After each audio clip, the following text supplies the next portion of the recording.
Recent டைம்ஸில் social மீடியாவில் பார்த்தீங்கன்னா குட்டி தளபதி அப்படின்னு சொல்லிட்டு ட்ரெண்ட் ஆகிட்டு இருக்க ஒரு நடிகர் தான் நம்ம ஜெய்.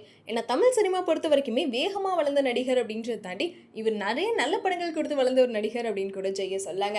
ஆனால் இப்போ ரீசெண்ட் டைம்ஸில் எதுக்காக இவர் வந்து ட்ரெண்ட் பண்ணிட்டு இருக்காங்க, முக்கியமாக குட்டி தளபதின்னு ஏன் சொல்லிட்டு இருக்காங்க அப்படின்னு தானே யோசிக்கிறீங்க. ஏன்னா நம்ம சிஎம் விஜய் அவர்களோட தாவேகா கட்சிக்கு பிரச்சாரம் செய்கிறதா இருக்கட்டும், அதே மாதிரி ஒரு பதவி இருக்கும்போது வந்து 1 கிலோமீட்டர் கிட்ட வந்து ஓடியே வந்து அந்த பதவி இருக்கிறத பார்த்தே ஆகணும் அப்படின்னு சொல்லிட்டு அவர் போட்ட எஃபர்ட்டாக இருக்கட்டும் அப்படின்னு சொல்லிட்டு சோஷியல் மீடியா ஃபுல்லாகவே நம்ம ஜெய்யோட வீடியோ தான் வந்து செம்ம வைரலாக போயிட்டு இருந்துச்சு.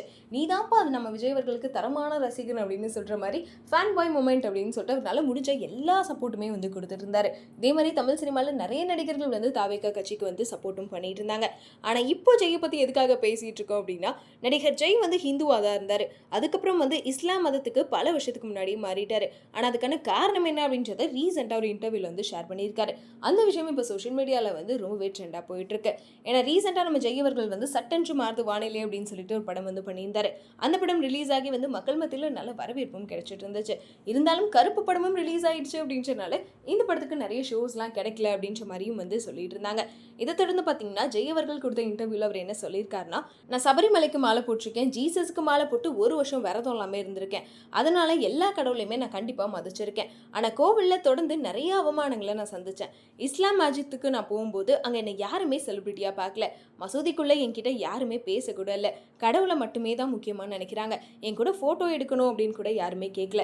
சாமி கும்பிடும்போது பிடிச்சி தள்ளுறதா இருக்கட்டும், இல்லை கிளம்புங்க அப்படின்னு சொல்கிறது மாதிரி எந்த விஷயமுமே நடக்கல. அங்கே எவ்வளோ நேரம் வேணாலுமே நம்ம ப்ரே பண்ணிக்கலாம் அப்படின்னு சொல்லி ஜெய் சொல்லியிருக்காரு.